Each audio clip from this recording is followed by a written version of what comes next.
সাথে দেখা হলো। আমি আপনাদের প্রিয় বন্ধু তন্ময় আপনাদেরকে অন্তত আনন্দের সাথে জানাচ্ছি আমি ক্লাস 3 উঠেছি।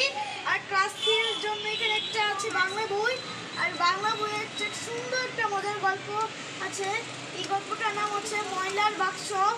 আপনারা যারা রাস্তার মধ্যে অথবা ড্রেনিংয়ে ময়লা ফেলান তাহলে এই ভিডিওটা সম্পূর্ণ দেখবেন।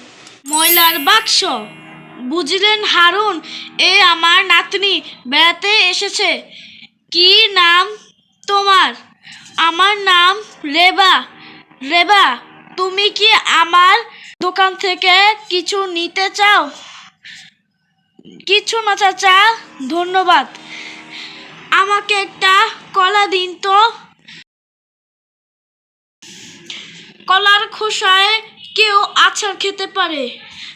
হারুন মামা, আমাকে এক প্যাকেট বিস্কুট দিন। কুট কুট কুট।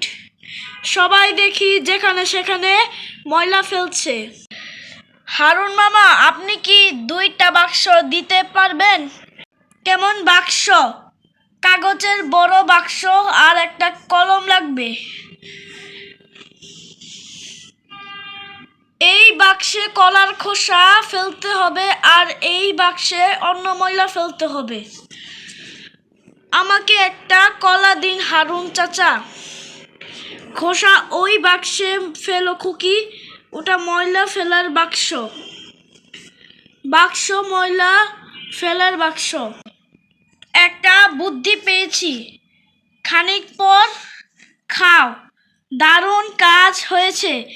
আমার দোকানের সামনে আর নোংরা হবে না। বন্ধুরা, আমরা এটাই বুঝে পেরেছি, আমাদের যেখানে সেখানে ময়লা ফেলা খারাপ কাজ।